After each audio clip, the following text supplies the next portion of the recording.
Good morning. It's Wednesday morning. It's 9 o'clock, so it's time for Norma Talks Metaphysics. And today, being the last day in January, we're going to take a look at the reading for that I put out yesterday, actually, for February. It's hard to believe that January is over. Usually, for me, January is usually a long month, kind of what cold, etc. But this time it seemed to go really fast. And a lot of my friends and clients even have mentioned that, how time is speeding up. And so now we come into February as of tomorrow. I'll work at having my picture up for me, but I've got my cards laid out in front of me here. And it looks like an interesting month, actually. I'm just sort of taking it in. And it's, for those of you that have watched me do this, I like flow. I like things to flow into each other and move. And in a way, this one does, but it's got a lot of changes in it. So I'm going to talk about it, then I'll show you the picture, because sometimes I don't get it right. And I haven't learned how to do that exactly right yet. But, it does show that for the first few days in February that there's just some issues going on, that we're not really reaching where we want to be. And then everything opens up a little more, but there's no real action. And so I really feel up to around the 7th of the month, there's going to be some stagnation. There's going to be like, do we do like a sense of, do we do this, do we do that, do the other? But after between the 7th and probably the 10th, 11th, there's going to be some decisions made. And those decisions are going to have an effect after. I think there's some very clear lines that are going to be produced, and people are going to feel more comfortable because there's going to be clarity.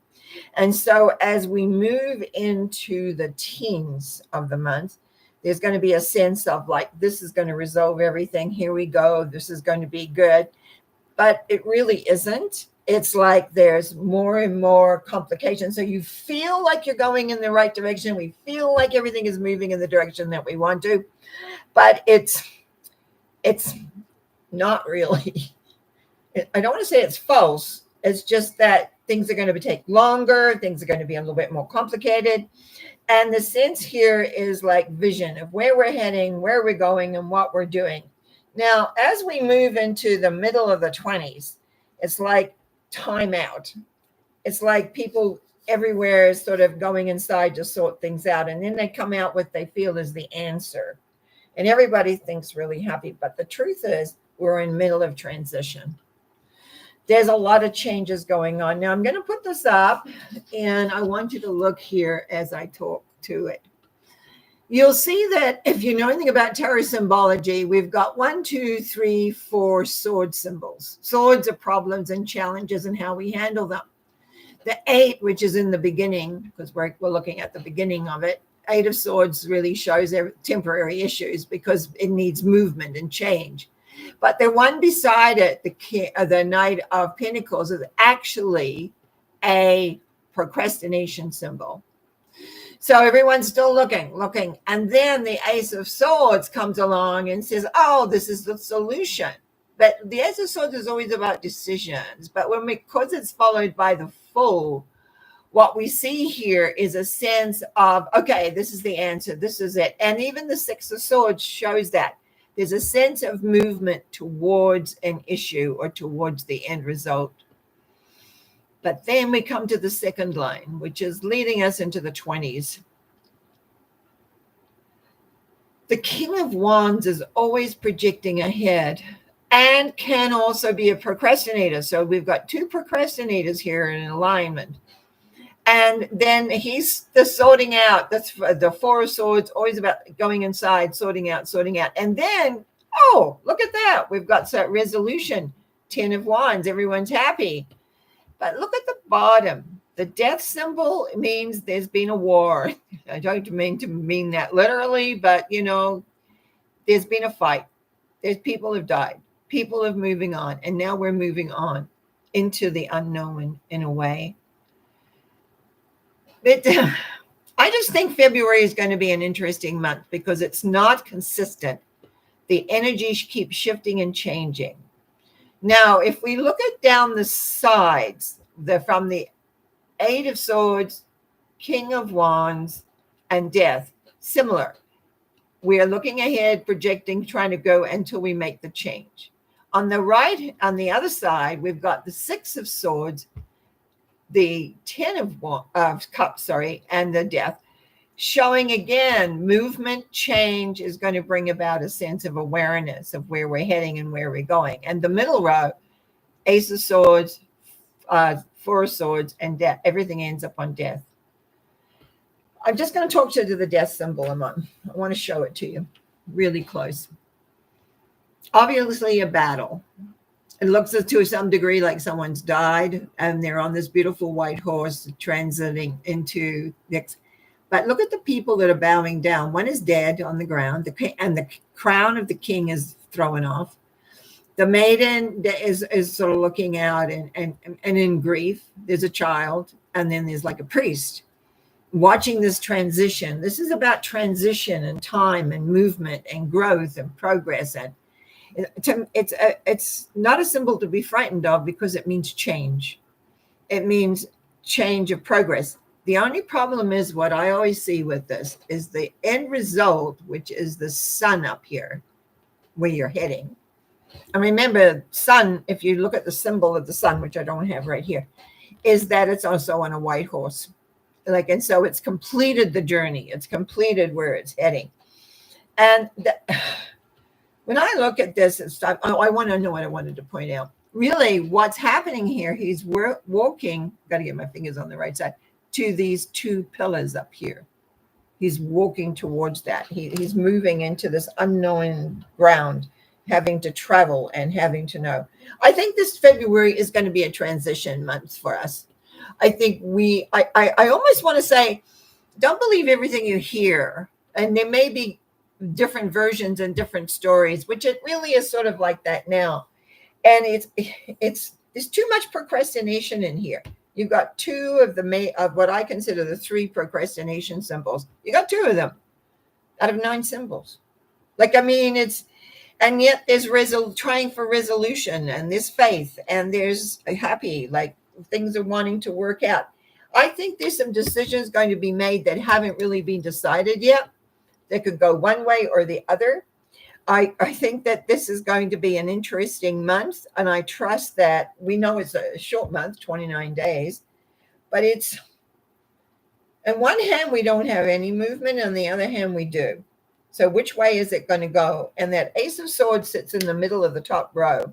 So by the 10th, I think, because that's when I think the full really takes effect, is that we will know more of what the people who are in control or in the, telling us basically what we need to do or not do. I think we will have, the people will have a sense of the direction of where they're heading and where they're going. I just don't like the procrastination through this, but there's this ten of, like this one here is always a happy reward, enjoyment, life is great, everything is in its place, and it's near the end of this wonderful death symbol, the growth, the progress. So I think I'm already looking forward to seeing what March brings, because that will make a big difference. I haven't looked at my own, what I have for myself for February, but I will do after this, because of this transition. We've got 2 horses sometimes, and they depict movement. Only the Death shows movement. The Knight of Pentacles, why he's a procrastinator, is because his horse is not moving. But also the King of Wands to me is a procrastinator because he keeps thinking and thinking and not necessarily the action. So, as you know, I'm always looking at how we respond and how we work with life. So it's going to be an interesting month. I almost want to say I don't trust it. It's like perhaps edicts are going to come down. They're going to say, we're going to do this, that, or the other, or this is happening and that's happening. But I don't know if it's going to stick. I don't know if what they say, who they are, who knows who they are. But we do get sense of the direction the world is going in. And as I take a sip of water, there is a lot. I think a lot is going to come out of here. I think I already said it. Don't always believe everything you hear, because I don't think it's a resolution. With something that ends on the death symbol, that's change. And that means big change. And because it's so divided, with one side of the reading having procrastination and quite a few sword symbols, which is resolving and sorting out, and not maybe the major resolving, although the six is good, and the 4 also talks about going inside and figuring things out. So I just want to say, sit back and enjoy this month, because I think it's a ride. Now, I don't go on those rides. I never really liked them, even when I was young, that swinging around and you don't know, up and down like a yo-yo. I prefer something more sedate, but it's nice to know that you can sort of hang on and just figure out what you're going to do. Now, the second thing I wanted to talk about today, because it's come up a lot with my clients lately: habits. We all have habits of response, habits of doing things a certain way. And sometimes those habits are not always the best for us. I know I have a tendency, even now, to shut down when I get overwhelmed by something, or I don't know how to act, or I don't know how to respond.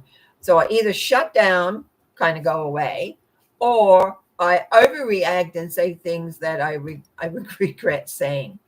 So it's like looking at the habits that you have. Now, I've worked a lot with myself over the years, and to a large degree, my habits don't really show up that often, but every now and again they do.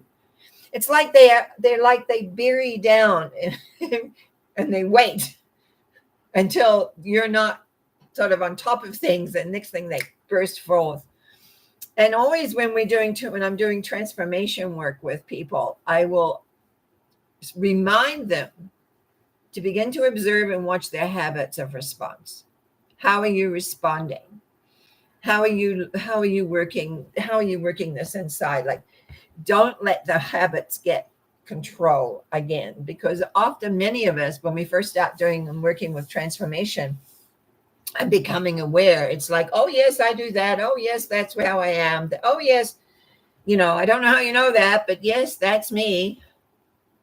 But then, and we transform a lot of that, but then those habits go deep, and it's like they wait for their opportunity, because it's that part of us somehow that just likes to be usually a protective element of ourselves. Not always, but usually a protective element. For those of people who have like tempers and things like that, even though we can clear a lot of the energy that creates that, it's like they'll still every now and again have a burst of that energy wanting to come through because of something that someone said or did or whatever, because it touches on that vulnerable part that we haven't got to yet. The good news is that once we have to expose it, then we can address it in transformation. But unless it shows itself, and very often it's these habits of ours we do unconsciously. It's not like we go, oh, now's my time to get mad, or now my time is to retreat, or now I'm going to get depressed. Like, it's not a conscious thought. It's a reaction over what we have done many, many, many times in the past. Habits.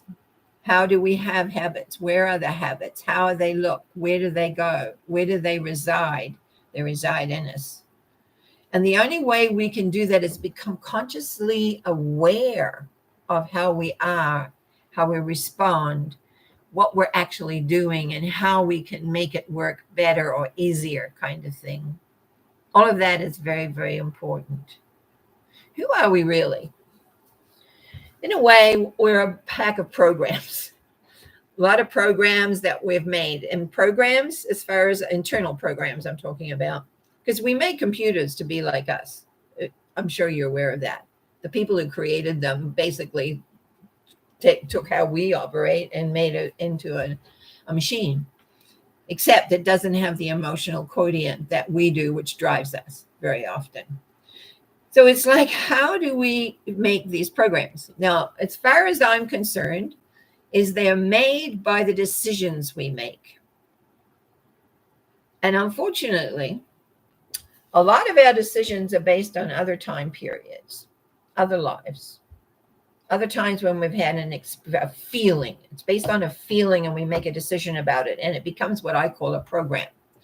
And then that program runs, just like computers. You have programs, you just run. This morning, my program wouldn't, I was looking and it wasn't in the right. I did something yesterday that shrank one of my pages. And I just sometimes go blank these days on things. So this morning I come in and now everything, it doesn't show me everything I want to see on a page. So I went, okay, well, it's got to do with management. So I had to go in and figure out where I could change the structure so it would fit in with what I wanted to do, or otherwise I wouldn't have been on right now. Fun and games of computers, I'll tell you. But that's life. Life is like that. Out of the blue, something comes and you have to respond to it. Based on your habits of response, you're going to react. Now, if you have a habit of response that's effective for you, that has you handle it and handle the people that often create these responses, then you're in the plus. But many times we have, you might say, attitudes of response that have nothing, that is not a positive thing for you. You'll have an emotional reaction. You'll but like me, and blurt out something you wish you weren't saying. I had to learn how to monitor my thinking for many years. And even then, sometimes my mouth would run away with me. Are we perfect? Yeah, we're imperfect in our imperfections, as one of my teachers used to say. And I like that because we're who we are. We're not automatons. We're not robots. We are human beings with have emotion, and on this planet anyway. We have emotions, and in those emotions, we have reactions. And when we understand our feelings, and we can then begin to work on where we've made decisions about things, which is why it's a habit, why we have these habits of response, why we have these habits of doing things a certain way, or looking a certain way, or being a certain way. And it's not that we're going to clear or change every habit, because many of the habits make sure why we're alive and keep us going. But we sometimes have some programs, I call them, because I don't think I explained it probably. What happens originally when a program is put in place, we have an emotion and we make a decision. It is the decision that makes the program in place. And once the program is in place, if it begins to surface every now and again, you make it stronger. So then your habits become automatic. And very often we don't recognize that. I get a lot of people who will come for the transformation work because they don't like what's happening. It's not whatever it is isn't working.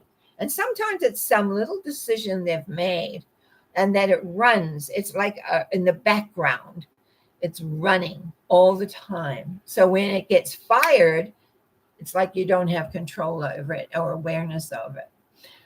Becoming consciously aware of our programming really is helpful, because then we begin to become aware. And then there's techniques I teach so that you can begin to, you might say, take it apart and get more in command of your life, because that's really what we're wanting to do, is to be in command of our lives.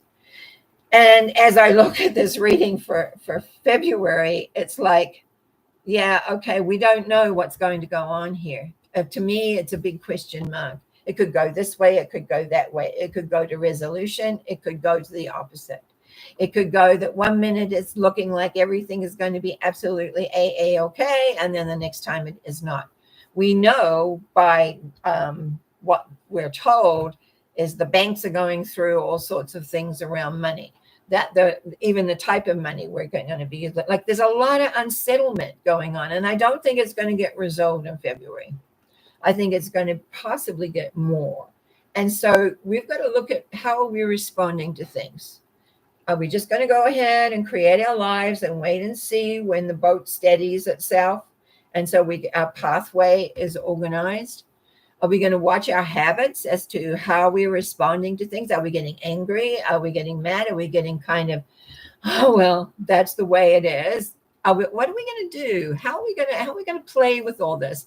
It's a great opportunity for self-growth. And that's why I like the death symbol at the bottom of this.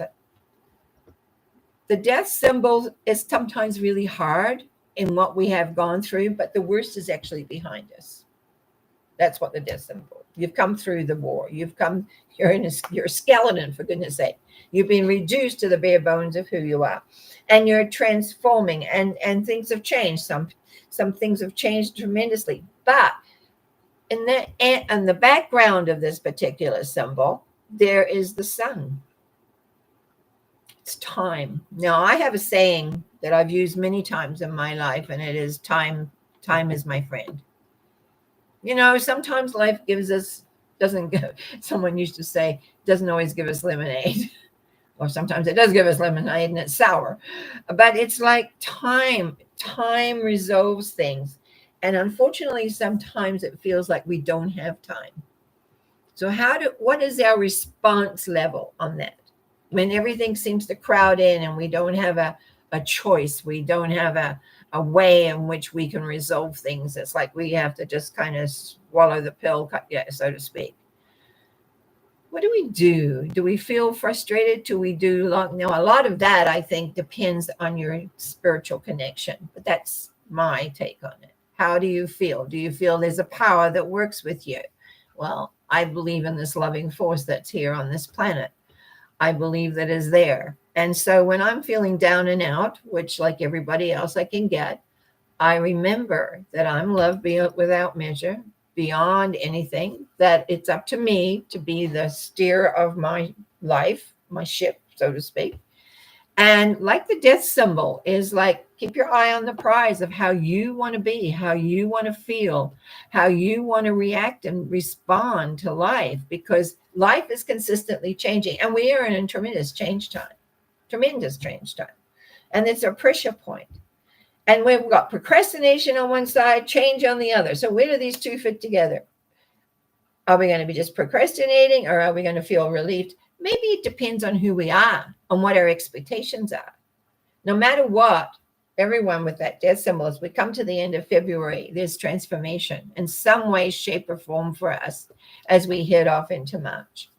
For us, it's springtime. So I'll be beginning to be happy about that. But it's like pulling is what I see here.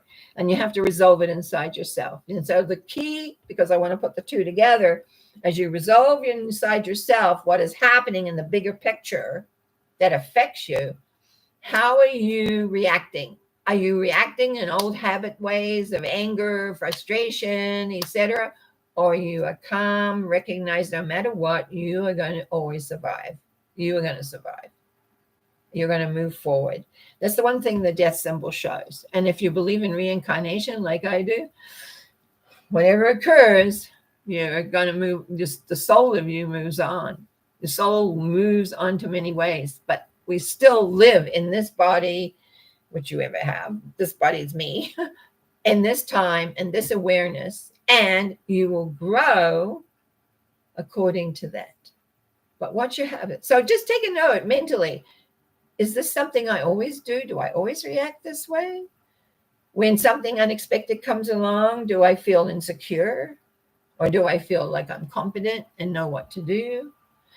How do I feel about the outside world when I'm told this is going to happen or that's going to happen? Like the edicts come down from governments and people in charge. Even when you're working in an office as an office manager, they'll say things. How do they say it? How do they approach you? All of those things can trigger your insecurities on the inside. And when the insecurities get triggered, how do you respond? Do you stuff it? Do you say something? Do you go home and rant and rave? All of these are habits. They're habits. And the more you can understand your habits, the more you can easier it is to change them and work with them to become together and understand the bigger picture of life. The bigger picture. And that's what the death symbol represents.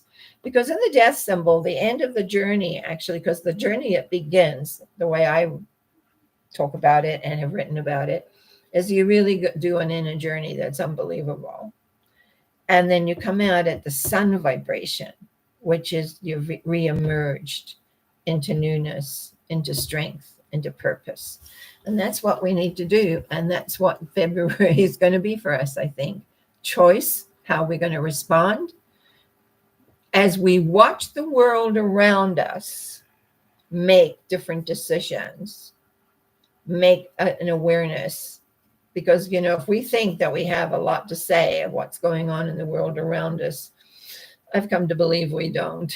But we do have a big part of making decisions, how we respond, how we are, and what we believe and what we think for ourselves. And so I wish you a wonderful February, because I think you'll find that it's perhaps a little different month with lots of things coming out, some great, some not so great. And it'll be up to you to decide how you respond to them. And so watch your habits. Look at those very often. I am always talking to my clients about their habits, just to be aware. And also, I just want to remind again that thank you for your comments. Thank you for your subscription. Thank you for watching. And I will be back on Sunday with a Sunday thought, and again on Monday for mental mind treatment. Thank you for being out there and watching, subscribing, giving me comments. I love the comments. Thank you, thank you, thank you. Lots of blessings. Bye for now.